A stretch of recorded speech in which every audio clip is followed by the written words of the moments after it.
Bonjour à tous, je me réjouis de vous retrouver dans le podcast de la Voix de la Vente. Ce podcast qui va vous donner envie de mieux vendre en moins de 5 minutes. Aujourd'hui, je vous emmène dans une petite brasserie artisanale. Il y a quelque temps, j'ai rencontré un jeune chef d'entreprise passionné et passionnant qui vient de se lancer dans la fabrication et la commercialisation de bière. Il m'a expliqué l'ensemble du process, il m'a parlé de ses enjeux.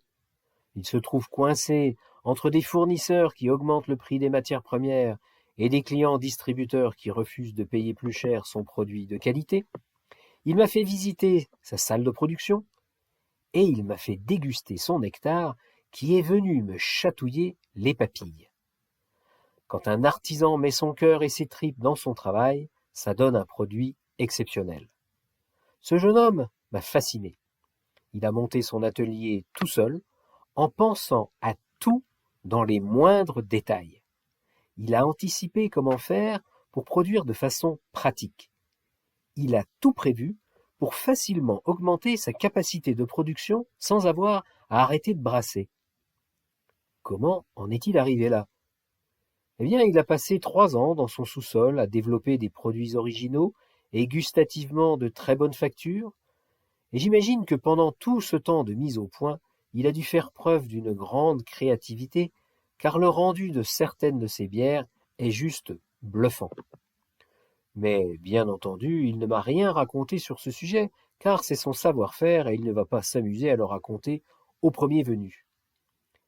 Alors, au moment où je vous parle, vous êtes certainement en train de vous dire « Mais bon sang, où est-ce qu'il veut encore nous emmener avec ce titre sur la créativité, s'il nous dit que le héros de son histoire reste muet sur le sujet ?» Eh bien, tout simplement parce que sa créativité, celle qui me fait dire que ce jeune entrepreneur a vraiment pensé son projet jusque dans les plus petits détails, il ne me l'a pas montré. Je l'ai trouvé tout seul dans son caniveau. Je vous explique. Une cuverie, comme son nom l'indique, c'est une salle remplie de cuves alignées sur 2 rangées ou plusieurs, et au milieu il y a un caniveau. Bon, jusque-là tout va bien. Ça se complique quand on nettoie les cuves. Il y a plein d'eau par terre, et il faut la faire tomber dans le caniveau, et c'est pas évident.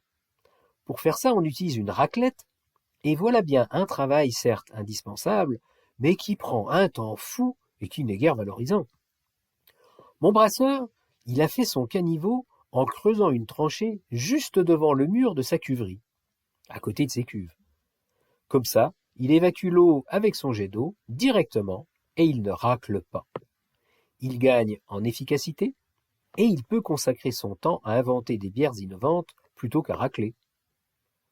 Alors, après être tombé sur ce détail a priori fort anodin, je n'ai pas pu m'empêcher de lui dire « Dites donc, c'est drôlement ingénieux votre système de caniveau.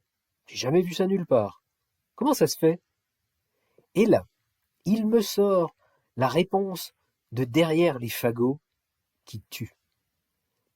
Parce qu'on n'a jamais fait comme ça dans une cuverie. Et c'est là que je veux en venir. Je suis sûr que vous la connaissez par cœur, cette petite phrase magique qui tue la créativité, l'initiative et la création de valeur.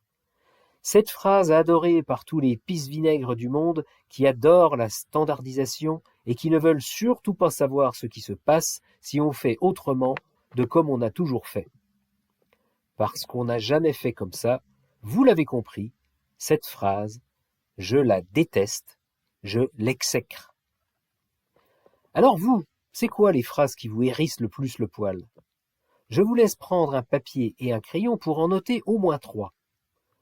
Notez en face de chacune de ces phrases ce qu'elles provoquent véritablement chez vous, et pour finir, notez quelle répartie vous pourriez utiliser pour lutter contre elles.